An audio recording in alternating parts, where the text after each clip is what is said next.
Welcome in. Today we're going to be doing something a little different. Since it's the start of the offseason, the Super Bowl just wrapped up. The NFL has come to a close. The draft is right around the corner, so I thought A Spiral and Brother should do a video together, starting with some offseason stuff. We are going to be spinning the wheel of NFL teams and basically going through the offseason as them on this app or website called Stick to the Model. Allows you to be a GM, go through the offseason, restructuring contracts, signing free agents, doing a draft. So we're going to get right into it. What are we going to get? Colts. The Indianapolis Colts. Interesting. So the Colts started out this year great.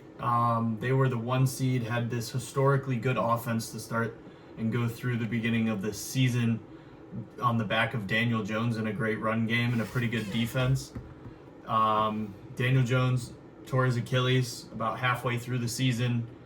That's when Phillip Rivers came in. They ended up not making the playoffs after pretty much a historic fall off, which happens when your quarterback gets hurt.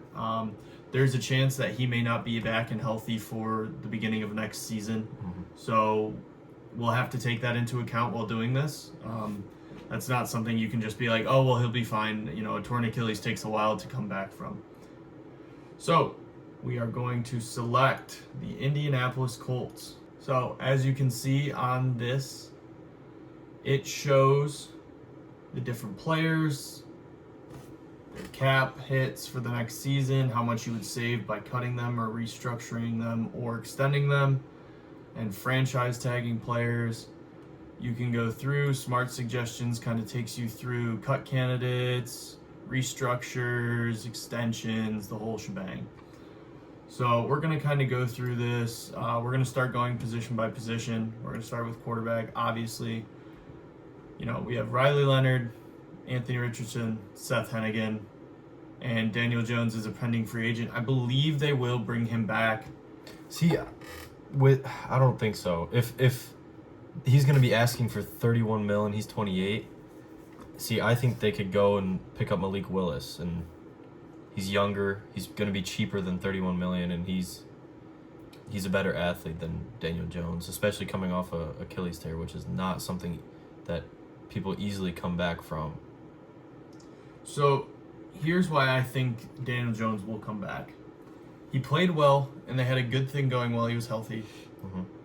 All in all, I think that he will re-sign for a smaller deal, but a longer time frame. I think he might sign like a 3-year mid-level deal, and the Colts would be A-okay doing that. They have other people they need to pay, and they've seen what they can get out of a good, healthy Daniel Jones, and it's a number 1 offense with Shane Steichen. I think that you re-sign Daniel Jones. All right, so we're going to follow Smart Suggestions. That way it keeps it easier for us to go through. Zaire Franklin, he's getting old.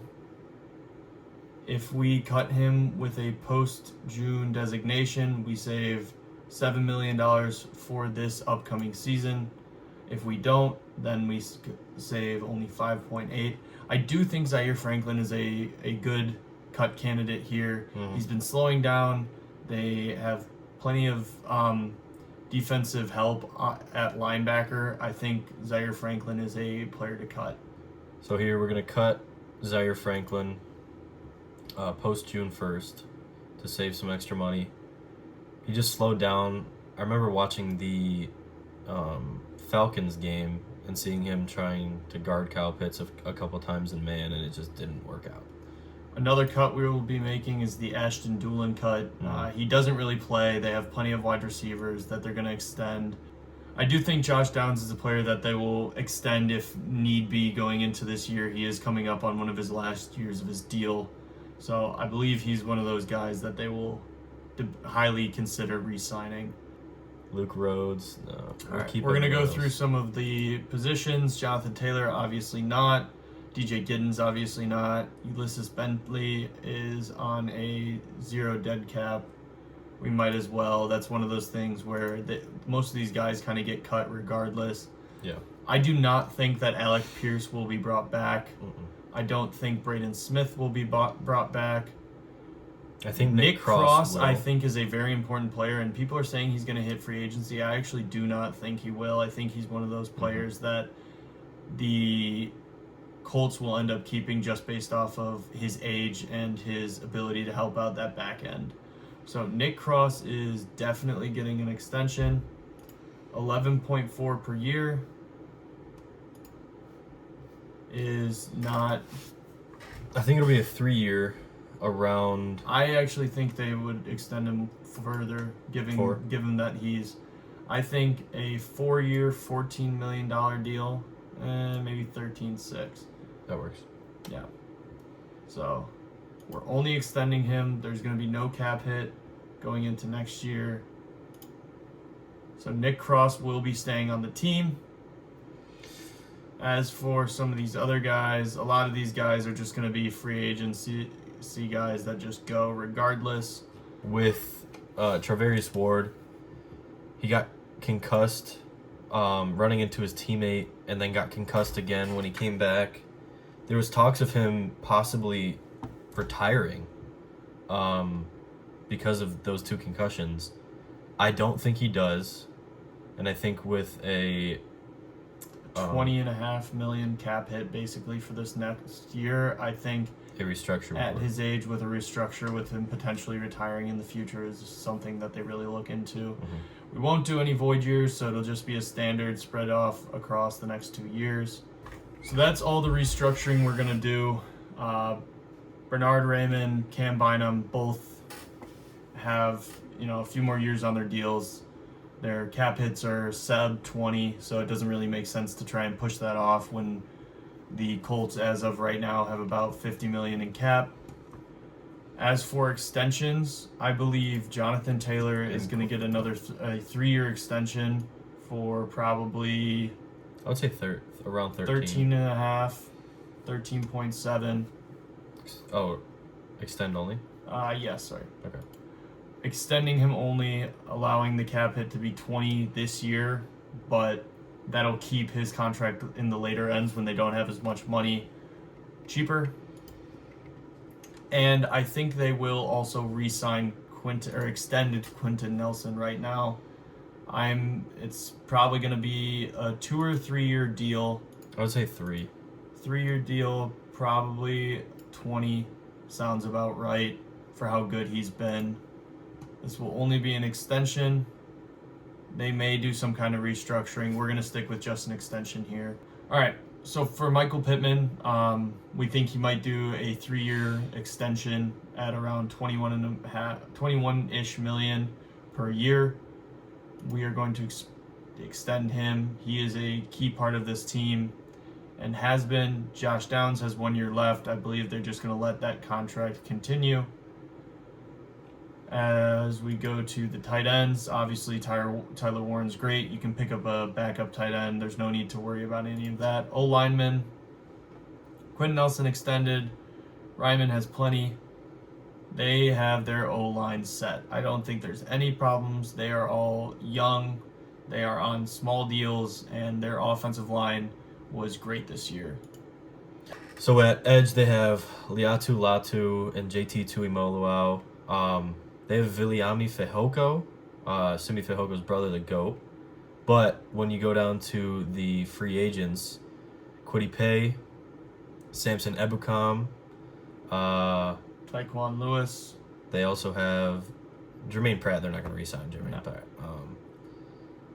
Kwity Paye, Samson Ebukam. They have some guys that they would want to return that are veterans. But I believe they will leave this few years of guys left on their deals. There's no reason to make cuts. Yep. Interior D-line, again, DeForest Buckner has 1 year left. There's no reason to cut him. I don't think they'll extend him this year. I could see them cutting Grover Stewart. I could see that. I could also see them cutting Grover Stewart. He played great, but with 1 year left on his deal, only $2 million in dead money, and a $14 million, he could be a cut candidate, and I think that's what we're going to do here. He's also just getting a little old. He's 32. Yeah. As for linebackers, it's looking a little rough. It's looking rough. I believe that they'll probably draft a linebacker with their second round pick. Wide receivers are going to be abundant in this draft, and I think that that's going to turn into wide receiver later down the board or even some free agent signings. As for cornerback, they obviously have Sauce Gardner. They have Jalen Jones, who played well, Mekhi Blackman, who played well, 1 year left on his deal, and restructured Travarius Ward. Still have Kenny Moore. Their cornerback room and safety room is looking set pretty solid and will be good. The secondary looks pretty solid, especially when Sauce comes back healthier. He's been a little bit down since his rookie and beginning of sophomore year, especially making that much money. He signed an extension right before the Jets traded him. Now we're going to move into the trades category. Potential guys that you could trade for, just kind of the offers that you would get for these kind of players. Ooh.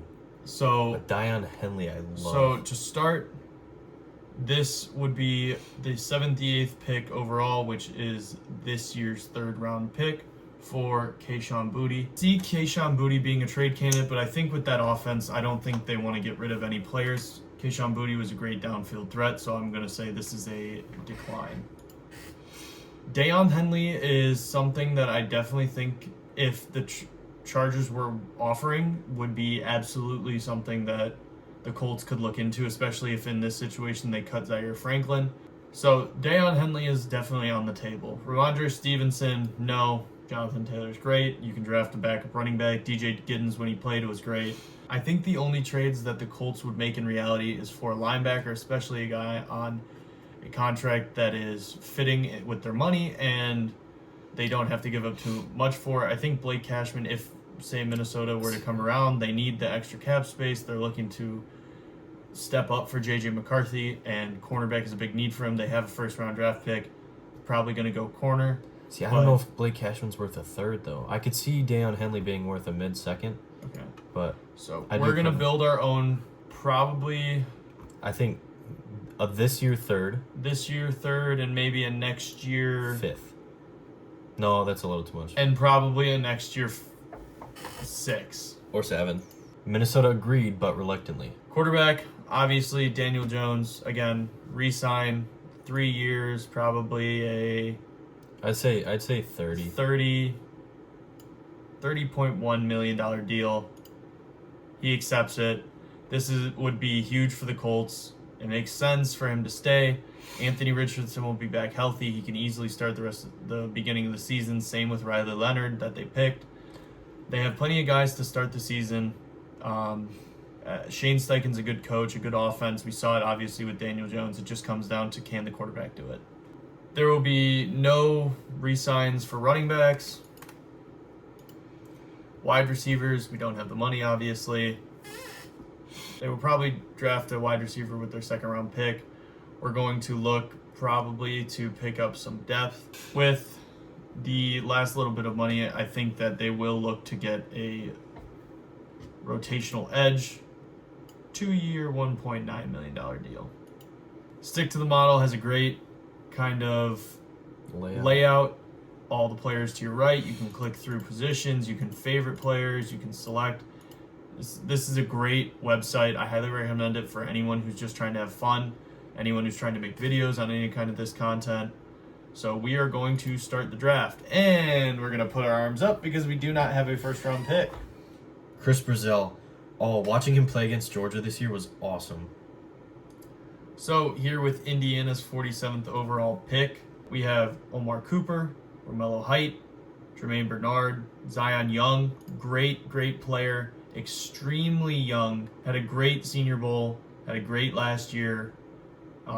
Looking probably like a good second to third round draft pick if he falls. With the Colts trading their first round pick this year, I could see them definitely trading down. And with this, we're going to go with the Bears trade pick. So they get another third, which they lost from the trade with Blake Cashman. We are going to go with a wide receiver here, Jacoby Lane. Right here, we're going to go with Harold Perkins. He played both off the edge and off ball.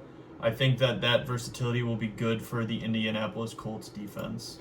2 years ago, he was being hyped in the first round before he tore his ACL for the second time, I believe.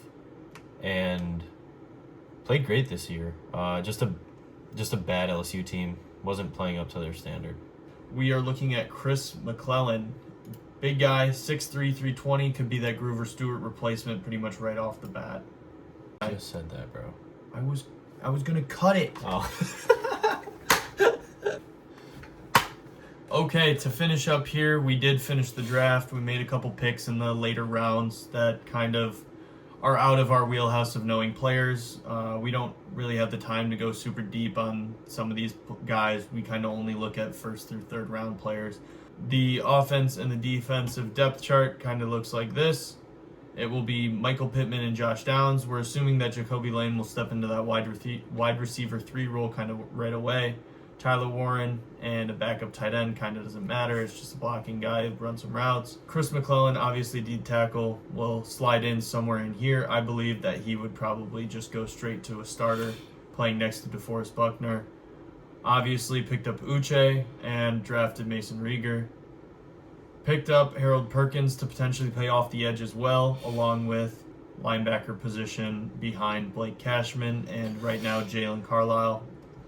Recap, cut Zaire Franklin, cut Ashton Doolin, tight end, running back, Grover Stewart, guys that were easily replaceable, and we needed to re-sign some players specifically like Nick Cross, extended Jonathan Taylor, Quentin Nelson, Michael Pittman, restructured Travarius Ward, made a trade with Minnesota, picked up these restricted free agents, signed Daniel Jones and Josh Uche, and this is the draft. This was a fun little experiment. You'll definitely be seeing more of these. It allows us to walk through the draft board and see some of the guys down the boards who potentially could be drafted by our favorite teams. And it allows us to look at all the different aspects that go into basically being a GM, which is kind of what this website does, and it's a really fun thing. So that's kind of how we saw potentially the offseason for the Colts going. But that's just the opinion of a ball knower. See you later.